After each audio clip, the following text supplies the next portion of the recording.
Og karon mga ka-farmers no, i-update mo sa mo ang talong no nga pila ni ka days to mga murag 8 days guro or 10 days pa ni mga ka-farmers. So nag-abono mi karon. Ikaduhang abono. So mao ni ang kuan mga ka-farmers. Ang update sa mong talong diri mga ka-farmers oh.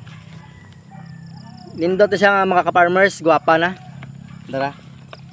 Ako ning gisprihan kanina pagbuntag og insecticide mga ka-farmers no. Nya karong hapon among gi abunuhan. Padara. So dunay naputol pero nisalingsing ang kilid. Dara. Naputol ni siya pero yang kilid ni salingsing siya mao na nga nitubo gapon. So mo na ni mga ka-farmers.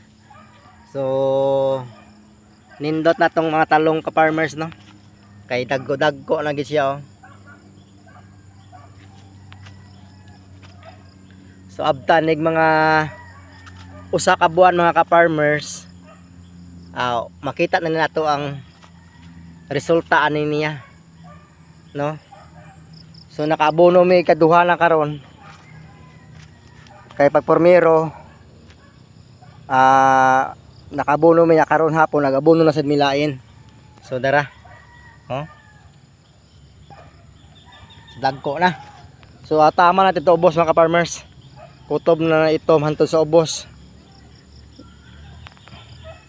Na diri po sa likod ako mga ka-farmers, nasa na diri.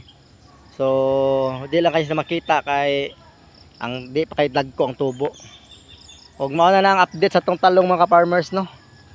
May tag mulahutay jud ninyo nga muhatag og bunga nato puho no. Kay naman na lang mga atong kahago ang makabawi. Dara. Kung ako iso mga ka-farmers no makita ang gininyo ang mga talong oh nga nasbangag. So dagko na siya mga ka-farmers. Mga talong oh. Na kanindot na itong mga talong. So tama nito ubos pero ang kinaubsan mga farmers namatay kay pagbundak sa uwan naanod ang mga yuta na tabunan. So sayang pero okay na at least ang diri na save.